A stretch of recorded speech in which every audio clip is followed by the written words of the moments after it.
it's Tim Entwisle for another episode of Roselle TV. We turn the tables today and I have Gerard McCarthy on the hot seat. Gerard, you invited me on your show last year and I threatened to come back and interview you as the interviewer. Indeed. About your business. So here I am and here you are. I'd like to start. I love listening to your interviews with local people. You have a real mix of people on here. Some of them have really strong roots in the West, and there's others who are new. Yes. You would be the latter, I guess. Indeed. Yes. So I was going to ask, how have you come to be a local in Roselle? I've become what do I go right back to the beginning or? Well, you've got a few stories to tell, haven't you? Okay. Well, I was. You can tell from my accent, I wasn't born here. That's right. So I was born in Cork in Ireland many moons ago, and I came to Australia in 1986. And what prompted that? I guess what prompted me to come here was there was quite a bit of unemployment in Ireland at the time, and it had come off the back of a lot of unemployment, and there was a lot of Irish people who went overseas to work, and that's what I did. I went overseas to see if I could get some work, and I chose Australia because I heard that they had really good looking blondes in Bondi Beach. It's true, isn't it? And it's very true. I just didn't get to date one. Did you come via, I noticed you Abu Dhabi, you built in Abu Dhabi, or did you? Look, when I left school I was trained as a draftsman, as a mechanical electrical draftsman, and I did that for a couple of years in Ireland. And I got a project in Bahrain first for about 7 months, and I kind of did okay with that, so they offered me another one in Abu Dhabi, and I spent about 7 or 8 months in Abu Dhabi. I was actually a project manager, about 20-30 guys working for me, fitters, electricians, well not electricians, sorry, fitters, welders, and I suppose general operators, and that was on a desalination plant. And look, I know about those. I've talked to you about them all the time. And that was a great experience because you couldn't, it was just a bit different back then in the Middle East. Your qualifications or experience wasn't as, I suppose, stringently looked at. So there was a great opportunity there, and I took it, and it was great. It was good experience, but I wouldn't want to live there. It's a bit hot over there, isn't it? And no blondes on the beach. Yeah, it's very different. So you came to Australia in '86, and what did you do? Did you go straight into real estate when you got here? Or? No.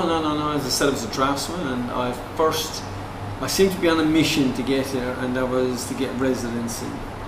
So I looked for jobs in the drafting world, and I got a job with a company called International Combustion in Rydalmere, and I worked for them on the condition that they would they would help me with my residency, which they did. So, and after 18 months working there, I got my residency, and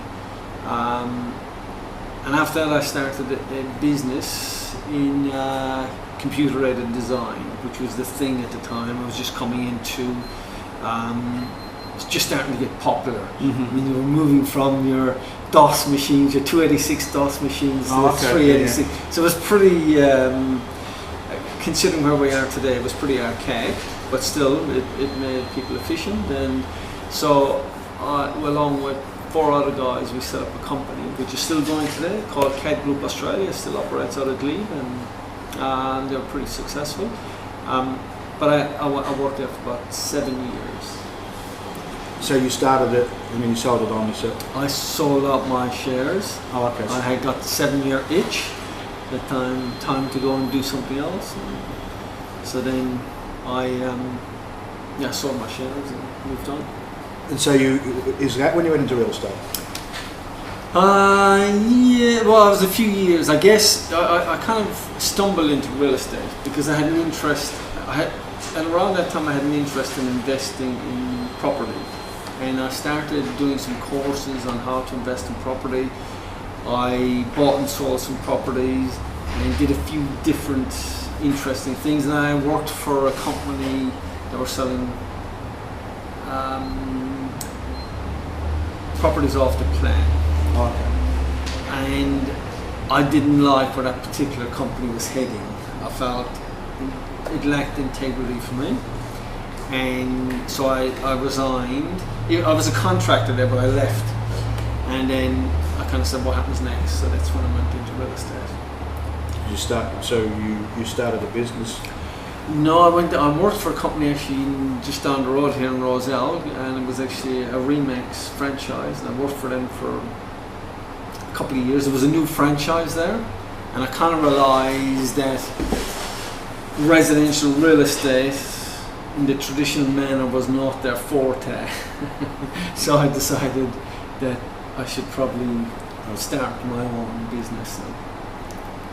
And you chose Roselle. Have you been here from the beginning? Yeah, I've always, as far as real estate is concerned, I started probably 99, 2000. It's always been in this area. Roselle, Lilyfield, Leichhardt, they're my three probably favourite suburbs.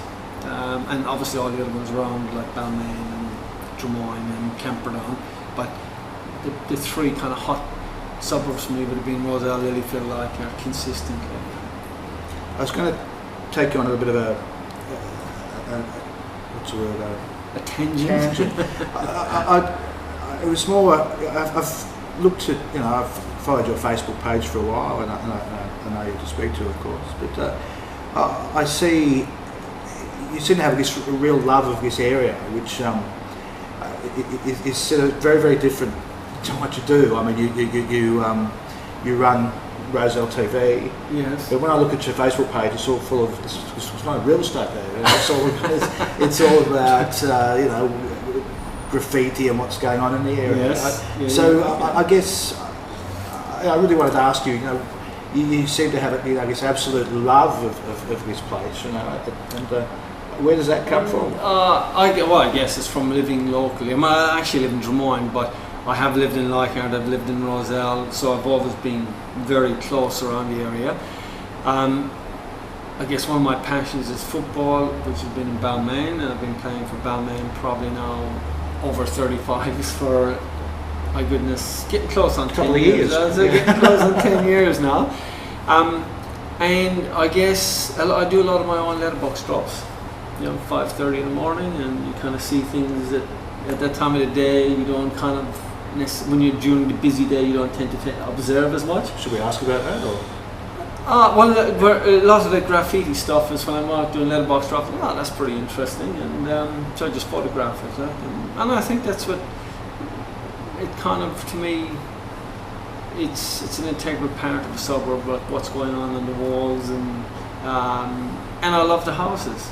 Like if you look across all of these suburbs, the houses a lot of them are 100 years old, and you get that, I suppose, mix of Federation, you get a mix of Victorian, you get the whole diversity, and every now and then you see a colour in somebody's house and you go, that's pretty interesting, and I just get into the habit of snapping them here and there.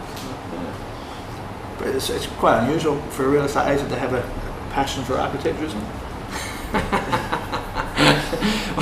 Well, I don't know whether that's categorising real estate agents in a particular way. I don't mean it in a nasty way. It just seems like it's a plus, isn't it? Really. Well, these places have a value other than just what you can buy and sell them for. Well, absolutely. I mean, and I guess real estate in a way is a job. It's a means to an end. But there are all these other things that go on around it, which make it interesting. I was driving down O'Neill Street there the other end. I've always noticed this yellow door, and I thought it stands out in the street, so I decided I'll just put it on Facebook. And But I guess I do have a love of the arts as well, so maybe that's where it comes from. I don't know. And Roselle TV. I mean, you know, how long have you been doing Roselle TV? It's not that long actually. It's only been goodness me, it's, I don't know, 6 or 7 months. Okay. It's not a long, and it's slowly getting there. But I guess it started out as a bit of fun, and it was actually not a real estate agent. Kind of got me into it, and we were chatting about it, and it's something I thought I'd give it a crack, see what happens.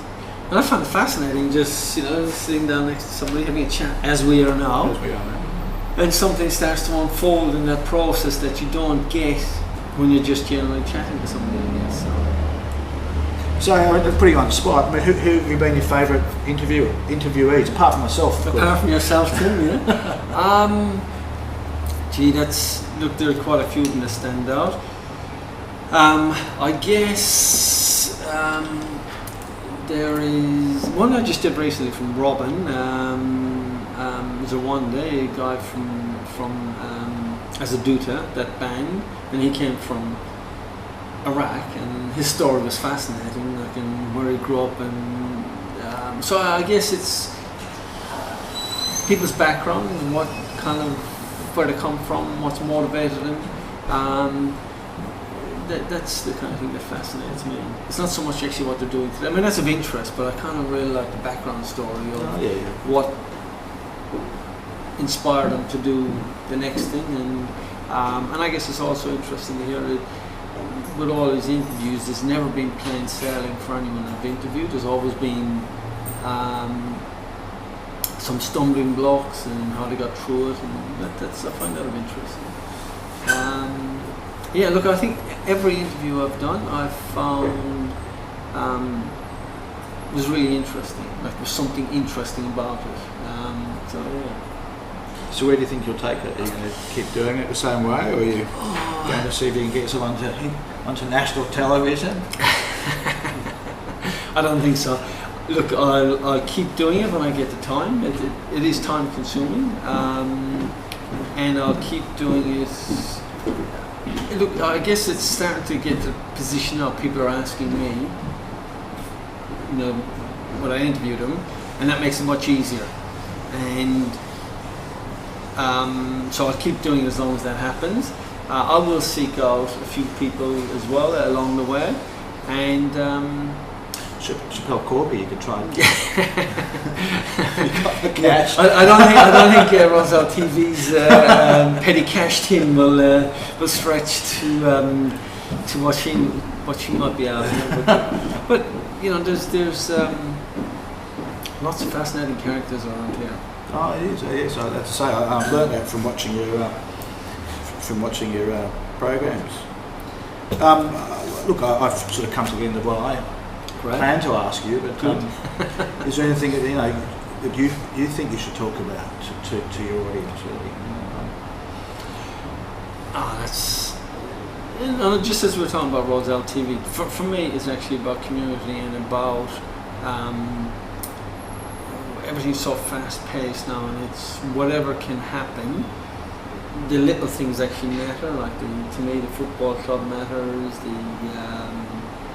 Things like BNI, where people get together and they're trying to improve. That's our business group. Our business group, where we're going forward. I think it's fascinating what people do to their houses, and I know there's a lot of talk about doing up your house to make it look great so you can sell it. But a lot of people just take so much pride and passion in their homes, and I like to see that change. And I guess making a note of that as opposed to just going, it's not important. I mean, those are things that are important. So that's it for now. That's it for now. Well, thank you for allowing me to interview you. It's been a great pleasure.